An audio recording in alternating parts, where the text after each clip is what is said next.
Good morning. I'm a little late, but I was here in the dark, but the radio was playing really good songs. So 92.9 was working for me. Then my eagle was here sitting with me, so I was in my own world. So here we are together. And we have 2 more chapters of this book, and I don't think I'll be reading any more history. And I think other topics might be more my joy. So we are going to finish this book. It's the last thing I do, which I don't think it will be. Not putting that in the universe. All right, chapter 27, Black Nationalism and White Ethics. Malcolm X, born 1925 through 65, uniquely eloquent as spokesman for the Black Nationalist Nation of Islam, the NOI, was born Malcolm Little in Omaha, Nebraska, to a black nationalist father who had migrated from Georgia and a mother from the Caribbean islands of Grenada. I got a picture of him. I do think most of us know what he looks like. There we go. We still there? Oh, my birds are flying in.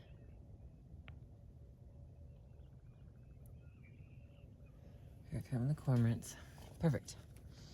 All right. And a mother from the Caribbean islands of Grenada. The family was poor and already peripatetic. Oh, great.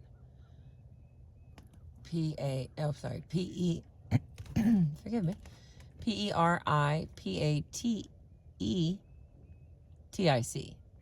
Peripatetic. Peripatetic? Whatever. After a hell-raising early youth, Malcolm landed in a Massachusetts prison with an excellent library where he educated himself through reading and debating, honing the already popular black notion of a unitary American whiteness he called the white man.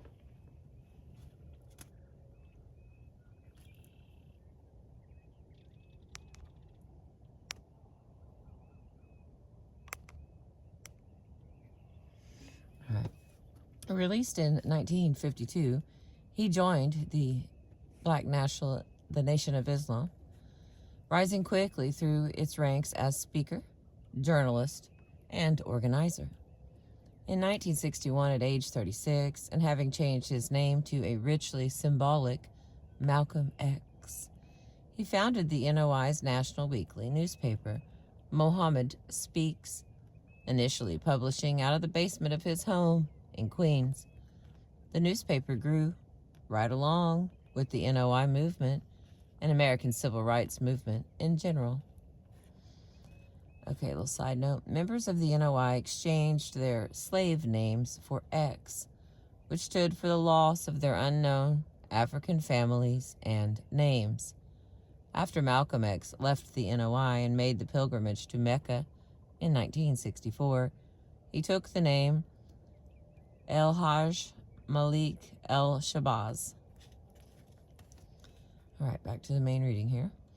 Concurrently, Malcolm X's harem temple number 7 became an intellectual as well as a religious center and a bullying pulpit for his peerless speaker.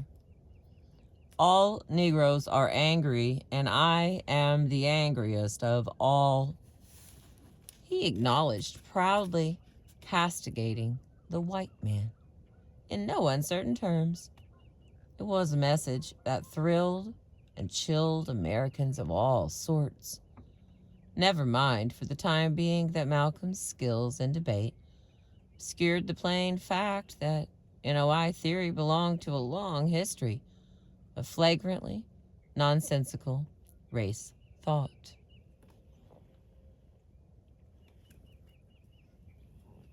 The Nation of Islam considered white people undifferentiated by class, region, or circumstance as devils, a double race of bleached out white people, a single monolithic entity. NOI's theory held that some 6,000 years ago, an evil black scientist named Jacob, had created the white devils through selective breeding out of the original black man. Jacob's white devils would rule for 6,000 years, but their time would begin to end in 1914 at the onset of the First World War. Meanwhile, black people should separate from whites and certainly not seek integration into American society, because blacks were the targets of racist violence. They should organize into a militia for self-defense, such groups to be called the Fruit of Islam, and dedicated to achieving self-determination.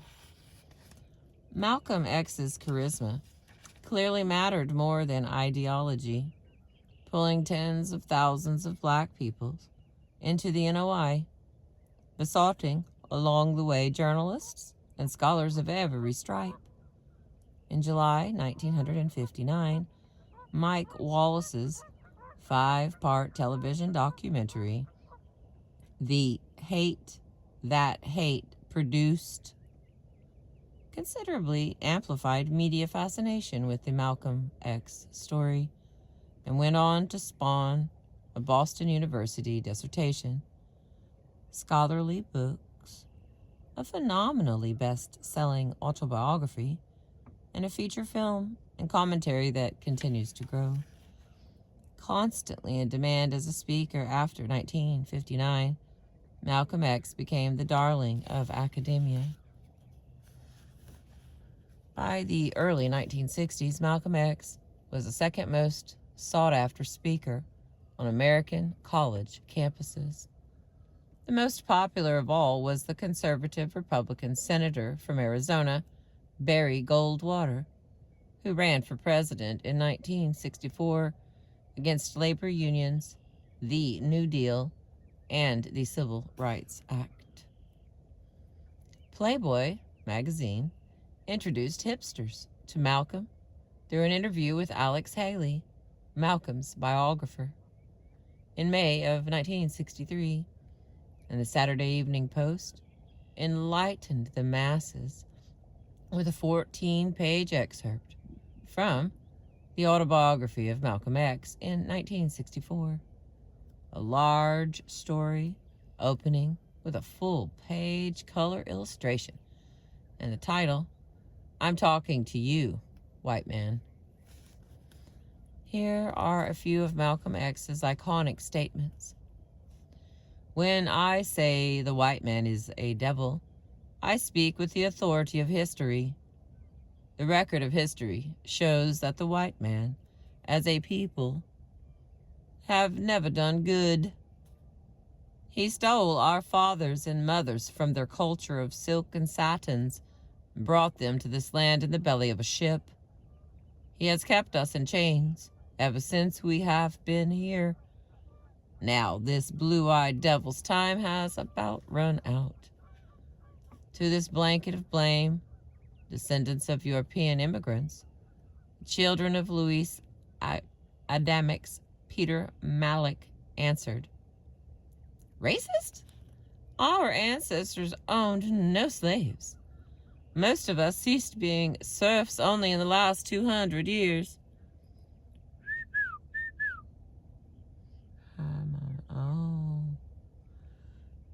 Sorry, I had to say hi to my eagle. Racist. Our ancestors owned no slaves. Most of us ceased being serfs only in the last 200 years. But few heard them. For the time being, black power garnered all the attention.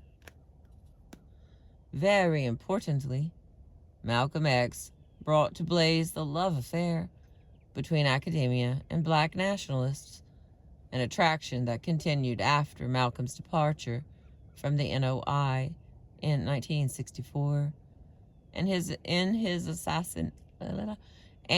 assassination in 65. The Black Power movement he inspired propelled Black Panthers onto campuses and encouraged black intellectuals, like the novelist James Baldwin, to speak their minds openly. In his writing, The Fire Next Time, a brilliant essay that troubled white readers, Baldwin called white American relationship to Europe spurious. They were hypocrites for angelicizing their names, pretending to be real white Americans in recognition that the real American never could be only white, embracing white supremacy and losing their ethnic identities. Baldwin maintained were the price second-generation immigrants paid for the ticket to American whiteness. In 1970, Baldwin and Margaret Mead wrote Rap on Race, a bestseller. It was eclipsed only when Black Power's most glamorous symbol, the Black Panther Party, founder Huey P. Newton, held a conversation at Yale, which was later published, with America's most famous post-war psychologist, Erik H. Erikson. Pushed along by an avid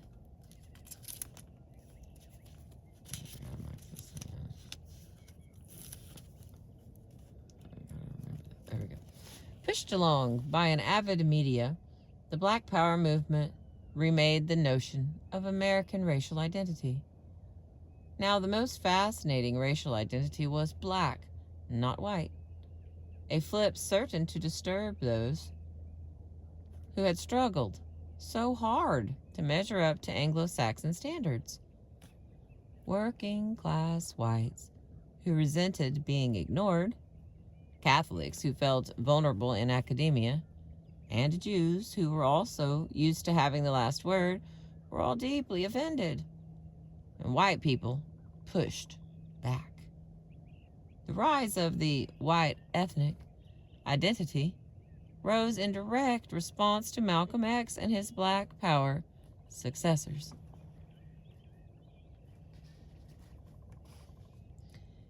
If black people could proclaim themselves black and proud, white people could trumpet their whiteness. But therein lay a gigantic problem embedded in the long-standing American tradition of white nationalism. The Ku Klux Klans and white nationalists had already co-opted the white label, leaving ethnic for the aggrieved third and fourth European immigrant generations. They were innocent, they maintained, having had nothing to do with slavery or Jim Crow, and they embraced identities rooted in Europe as though it were still the early 20th century. But that time had passed. White ethnics could not reenact Horace Kallen's 1915 version of cultural pluralism,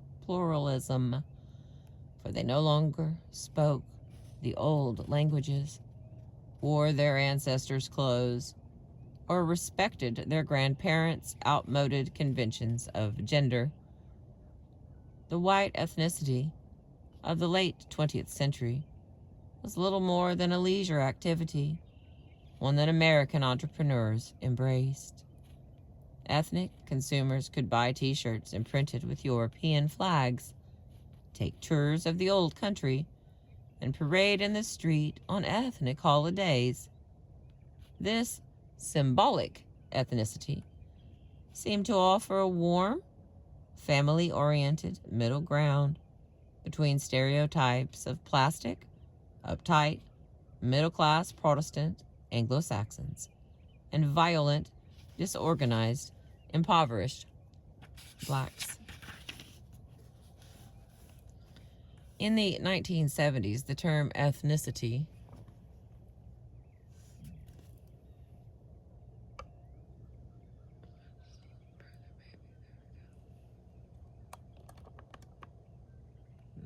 give us a little different view. In the 1970s, the term ethnicity shouldered aside older concepts of the white race. To be sure, the distinction between race and ethnicity still remains unclear.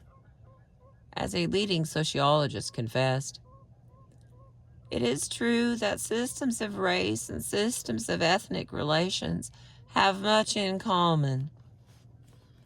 To this day, scholars and laypeople find it difficult to tell race and ethnicity apart. Even the Oxford English Dictionary lists a second meaning for ethnic: pertaining to race, peculiar to a race or nation, ethnological. Nowadays, race leads directly to race as black, as in the black-white scheme of the South, where the Civil Rights Resolution became visible. Revolution, not resolution. Same difference, I guess. Huh? Black power took the concept even further, making black race a positive sign and white race the mark of guilty malfeasance. A correction to the guilty malfeasance part of the equation quickly appeared in print.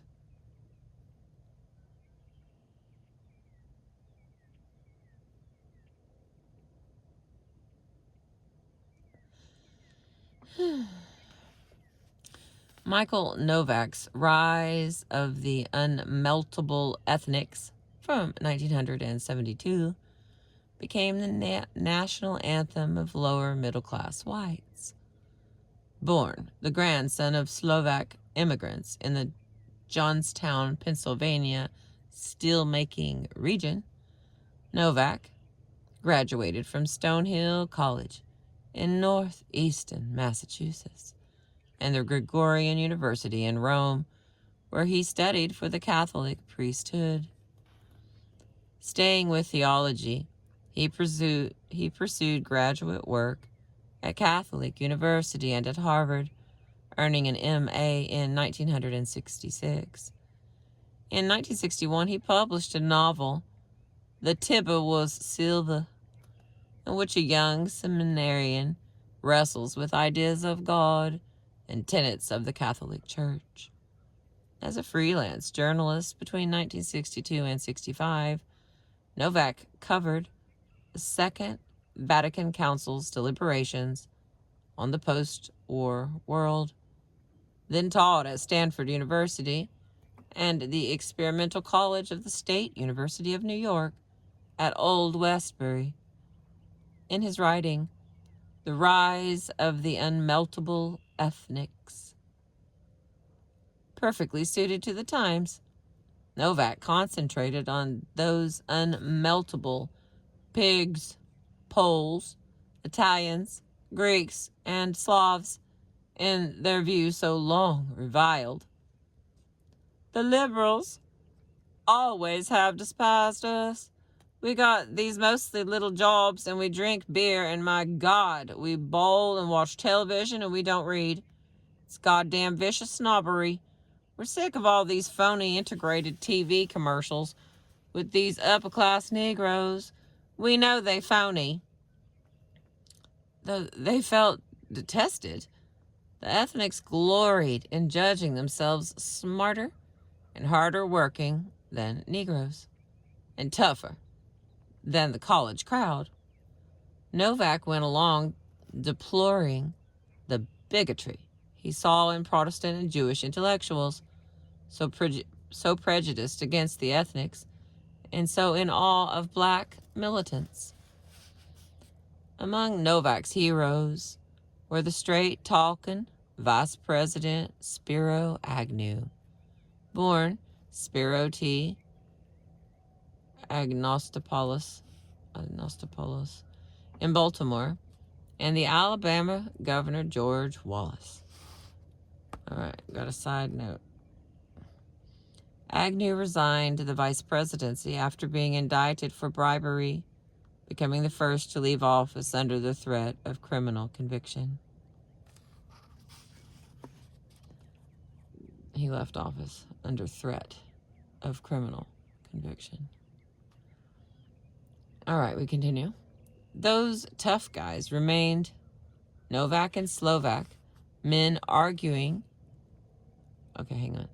Those tough guys reminded Novak and Slovak, men arguing in Johnstown barbershops, or his uncle drinking so much beer He threatened to lay his dick upon the porch rail and wash the whole damn street with streaming piss, while cursing the black people in the mill below and the Yankees in the mill above, millstones he felt pressing on him.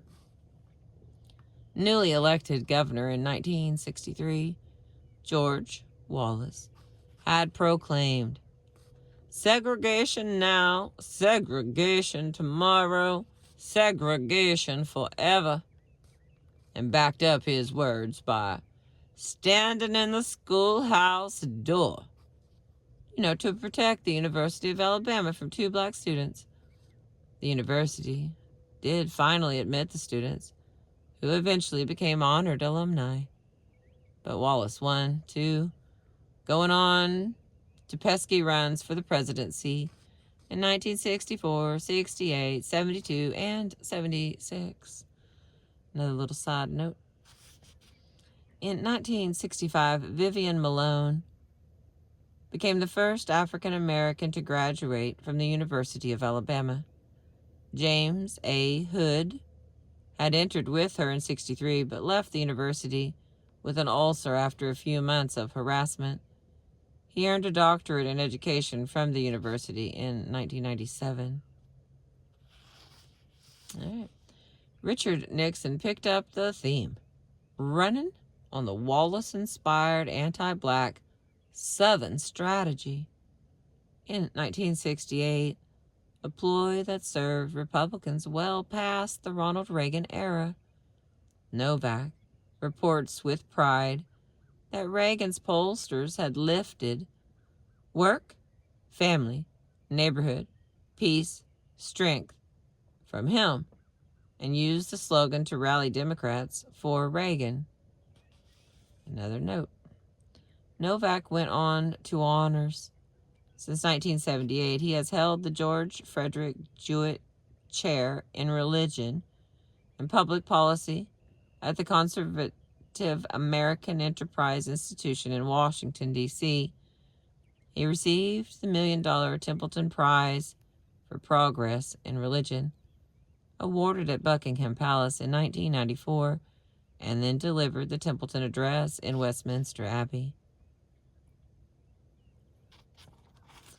Okay, clearly, as they had for a century, races were still assumed to have racial temperaments. So the depiction of ethnic whites as temperamentally honest and hardworking enjoyed a very, very long life.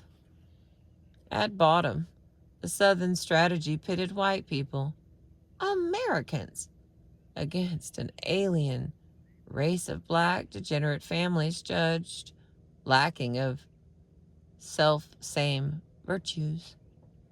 How things had changed from a promising brotherhood of the post-war era to a time of black/white tensions in the 1970s.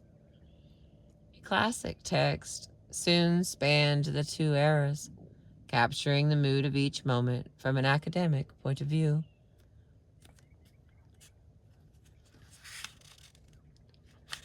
All right, guys, we got 3 reading pages left. In the late 1950s, the sociologists Nathan Glazer and Daniel Patrick Moynihan saw a trend and convinced a study of the various racial and ethnic groups saw a trend and conceived a study of the various racial and ethnic groups in their own New York City. Glazer came from a Yiddish-speaking immigrant background and grew up in working-class East Harlem and the Bronx. He attended City College, where tuition was free. Graduating in 1944, he went on to the University of Pennsylvania and to Columbia University, where he earned a Ph.D. in sociology and collaborated with David Reisman on his writing The Lonely Crowd. Okay, back down here as a side note.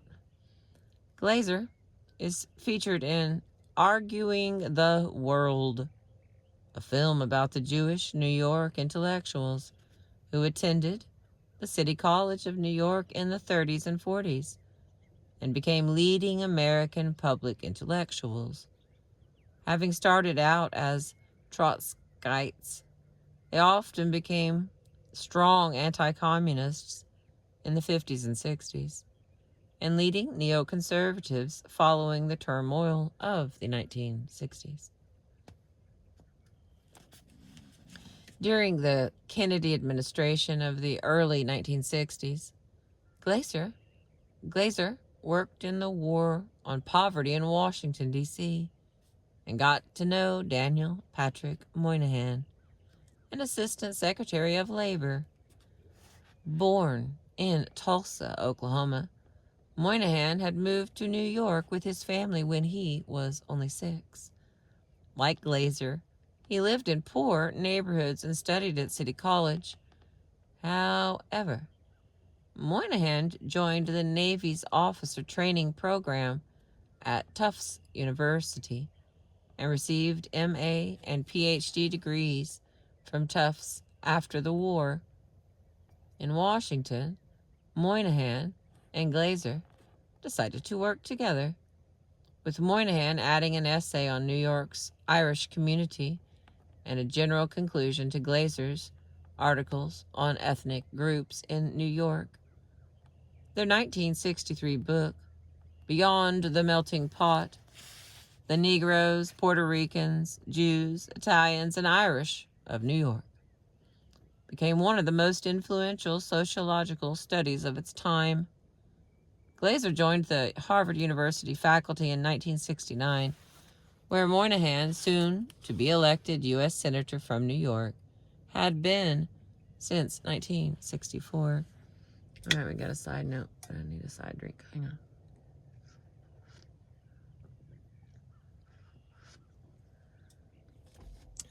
Thank you for being with me. Thanks for hanging in here so we can finish this book. You gotta know. It was hard for me. Okay, side note. Where did the warning of the side note go? There it is. In 1965, Moynihan published The Negro Family, The Case for National Action, also known as the Moynihan Report, which added African Americans to the literature of degenerate families. From 1973 to 75, he served as U.S. Ambassador to India, and in 1976 was elected to the U.S. Senate, where he served 4 terms. That was about Moynihan. In his first edition, Beyond the Melting Pot painted an optimistic picture of various New York ethnic groups, including Negroes and Puerto Ricans, who were competing for power in the city and accommodating one another's claims.